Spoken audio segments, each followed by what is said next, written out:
In today's news video, we cover Ukraine fights back, defense forces launch ground and air strikes against Russian attacks, casualties reported.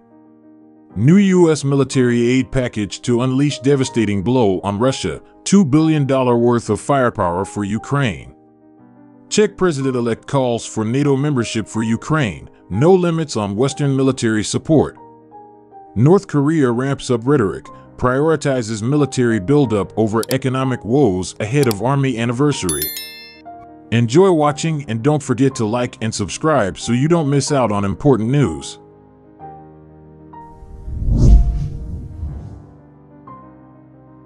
The Ukrainian Defense Forces repelled attacks by Russian troops, launching ground and air strikes against 22 areas of Russian military concentration and 2 anti-aircraft missile positions.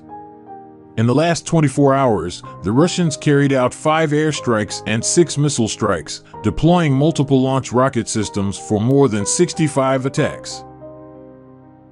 Civil infrastructure in various regions were targeted. The Ukrainian forces successfully repelled Russian attacks in several areas of Donetsk Oblast, but some settlements in Sumy and Kharkiv oblasts were hit by mortars and artillery. On the Kupiansk front, Russian forces attacked Ukrainian positions in several cities in Kharkiv and Luhansk oblasts. No significant changes were reported on other fronts. The Russian forces launched attacks on several fronts in Ukraine, causing casualties among civilians in some areas. On the Lyman front, Luhansk Oblast settlements of Novoihorivka, Nevsk, Chervenopopivka, Kremina, and Dybrova were shelled. On the Bakhmut front, Russian forces attacked settlements in Donetsk Oblast. On the Zaporizhia front, 20 settlements in Donetsk and Zaporizhia oblasts were affected by Russian fire. On the Kherson front, 21 settlements were hit by multiple launch rocket systems, tubed artillery, and mortars. Ukrainian aircraft carried out 9 strikes on Russian military targets and 2 attacks on anti-aircraft missile systems. Ukraine's rocket forces and artillery units attacked 13 clusters of Russian military personnel, a command post, and an ammunition storage point.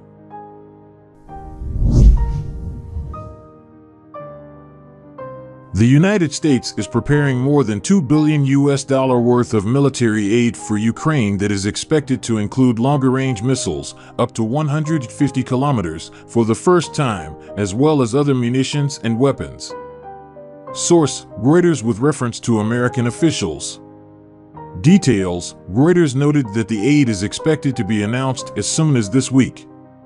It is also expected that the new aid package will include support equipment for Patriot air defense systems, precision-guided munitions, and Javelin anti-tank weapons. One of the officials said a portion of the package, expected to be worth $1.725 billion, would come from a fund known as the Ukraine Security Assistance Initiative, USAI, which allows President Joe Biden's administration to get weapons from industry rather than from U.S. weapon stocks. The USAI funds will go toward the purchase of a new weapon, the Ground-Launched Small-Diameter Bomb, GLSDB, which has a range of 94 miles, 150 kilometers. The longer range of the GLSDB glide bomb could allow Ukraine to hit targets that have been out of reach and help it continue pressing its counterattacks by disrupting Russia further behind its lines, Reuters wrote. At the same time, Reuters noted that the United States has rebuffed Ukraine's requests for the 185-mile, 297 kilometers range ATACMS missile. Previously, the White House stated that the United States may soon announce the provision of another package of military assistance to Ukraine. The last package of U.S. military assistance to Ukraine was allocated on January 25. In it, the Ukrainian side will receive 31 American M1 Abrams tanks for the first time ever, as well as relevant equipment and hardware for their maintenance. In total, according to the Presidential Drawdown Authority mechanism, the United States handed over 30 packages of military assistance to Ukraine. The volume of the largest one amounted to more than $3 billion. Last November, the Pentagon considered a proposal from the Boeing company to supply Ukraine with cheap, small, high-precision bombs that would allow Kyiv to strike far behind Russian troops at a distance of up to 150 kilometers.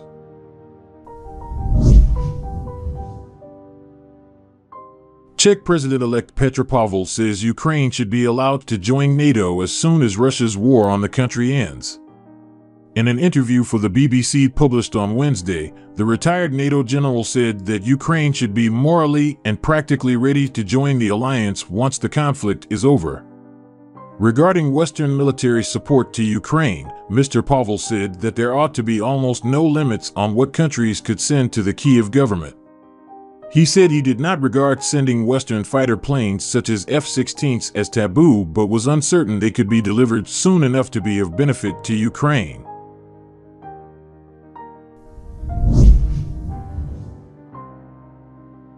North Korean state media has stepped up the rhetoric to justify military buildup despite lingering economic woes ahead of the Army founding anniversary, saying that defending the country from enemies is its priority.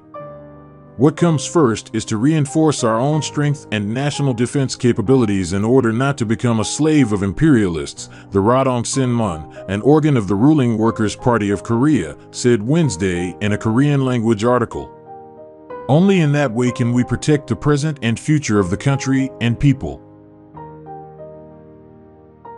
North Korea is set to mark the 75th anniversary of the founding of the Korean People's Army on February 8th with a possible large-scale military parade. In the article, the Rodong Sinmun underscored that North Korea must not rely on external economic assistance and must not repeat other countries' failure of neglecting to strengthen their own military strength while only thinking about one aspect of economic development.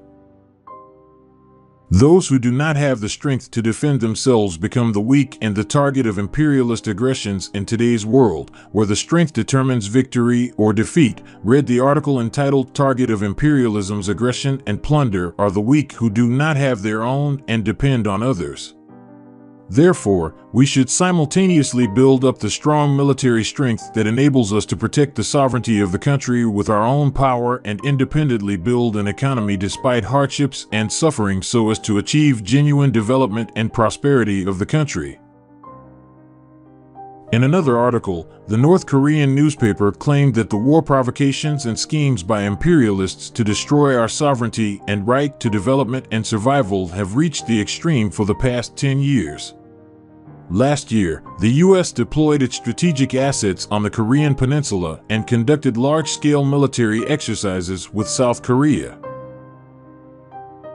But not a single cloud of fire floated in our sky as our troops resolutely defended the front line of our homeland, the Rodong Sinmun said, underscoring that the troops were grown as competent warriors under the leadership of Kim Jong-un. The independent dignity of the nation, peace, and the victory of socialism rest on the strong army. That is why our people regard their contribution to national defense as the foremost patriotism and the sacred duty of citizens.